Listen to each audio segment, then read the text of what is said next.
ក្រុមកីឡារំកងយុទ្ធពលខេមរៈភូមិន្ទក្រុងជើងឯកថ្នាក់ជាតិឆ្នាំ 2025 ដោយដណ្ដើមបានមេដាយសរុបចំនួន 15 គ្រឿង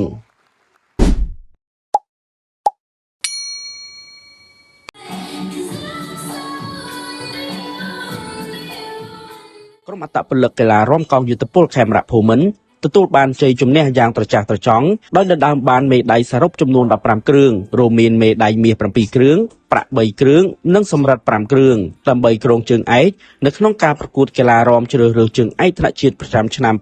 2025 ការប្រកួតនេះបានប្រព្រឹត្តទៅរយៈពេលពេញមួយថ្ងៃនៅថ្ងៃទី 18 ខែធ្នូឆ្នាំ 2025 នៅមជ្ឈមណ្ឌលប្រតិបត្តិការកម្ពុជាជប៉ុននៃសាកលវិទ្យាល័យភូមិន្ទភ្នំពេញដោយពិធីបិទមានការចូលរួមនិងរៀបចំក្រមវត្តមានលោកជំទាវញ៉ែមរកតប្រធានសហព័ន្ធកីឡារំកម្ពុជាកញ្ញាកុយអេណាទូតឆន្ទៈសហព័ន្ធកីឡារំកម្ពុជាព្រមទាំងវត្តមានអាយដាមឧត្តមនាវីតូចាយស៊ីជឿនប្រធានប្រតិភូដឹកនាំក្រុមកីឡារំកងយុទ្ធពលខេមរៈភូមិន្ទនិងប្រតិភូតំណាងពីបណ្ដាខេត្តផ្សេងៗទៀតក្នុងឱកាសនោះផងដែរលោកជំទាវញ៉ែមរកតប្រធានសហព័ន្ធកីឡារំកម្ពុជាបានលើកឡើងថាកីឡារំជាកីឡាមួយដែលតម្រូវឲ្យមានការហ្វឹកហាត់យូរឆ្នាំនិងមានការអត់ធ្មត់ខ្ពស់ដោយកីឡាជម្រើសជាតិមួយចំនួនបានចាប់ផ្ដើមហ្វឹកហាត់តាំងពីអាយុ8ឬ9ឆ្នាំហើយបច្ចុប្បន្នមានអាយុ18ឆ្នាំដែលមានបទពិសោធន៍ហ្វឹកហាត់រយៈពេល7ទៅ9ឆ្នាំលោកជំទាវបានបន្ថែមថាការដណ្ដើមបានមេដាយនៅក្នុងកម្រិតអន្តរជាតិគឺជាការងារដែលពិបាកខ្លាំងតម្រូវឲ្យមានការហ្វឹកហាត់ជាប្រចាំទាំងការកែលម្អបច្ចេកទេសកម្លាំងកាយនិងភាពអំណត់ដើម្បីនាំយកកិត្តិយសនិងមេដាយជូនជាតិនាពេលអនាគតបើតាមរបាយការណ៍របស់លោកស្រីហងស៊ីម៉ុនអគ្គលេខាធិការសហព័ន្ធកីឡារំកម្ពុជាបានឲ្យដឹងថាគោលបំណងសំខាន់នៃការរៀបចំការប្រកួតជ្រើសរើសជើងឯកថ្នាក់ជាតិនេះ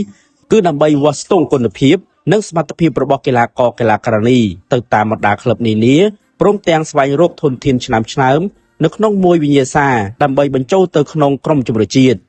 ចំពោះលទ្ធផលបច្ចេកទេសវិញចំណាត់ថ្នាក់រួមក្រុមលេខ2គឺសមាគមកីឡាក្រសួងមហាផ្ទៃដណ្ដើមបានមេដាយសរុបចំនួន 15 គ្រឿងមាស 5 ប្រាក់ 6 និងសំរឹទ្ធ 3 ខណៈក្លឹបកីឡាខេត្តបាត់ដំបងទទួលបានមេដាយសរុបចំនួន 7 មាស 3 ប្រាក់ 2 និងសំរឹទ្ធ 2 ចំណែកសមាគមខេត្តកំពង់ចាមទទួលបានមេដាយប្រាក់សរុប 6 គ្រឿងប្រាក់ 3 និងសំរឹទ្ធ 3 និងសមាគមខេត្តកណ្ដាលទទួលបានមេដាយសរុបចំនួន 3 គ្រឿងប្រាក់ 1 និងសំរឹទ្ធ 2 លោកស្រីហងស៊ីម៉ុនអគ្គលេខាធិការបានបញ្ជាក់បន្ថែមថា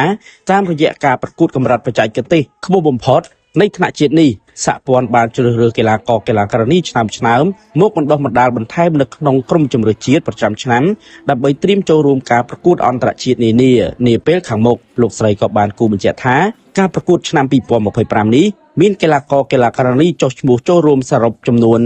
36នាក់មកពី5ក្លឹបនៅក្នុងនោះមានកីឡាការិនី15នាក់ដែលជាចំនួនកើនឡើងជាងឆ្នាំ 2024 កន្លងទៅនេះក៏បានបង្ហាញអំពីការយល់ដឹងនិងការចាប់អារម្មណ៍កាន់តែខ្លាំងរបស់យុវជនលើវិស័យកីឡារាំនៅកម្ពុជា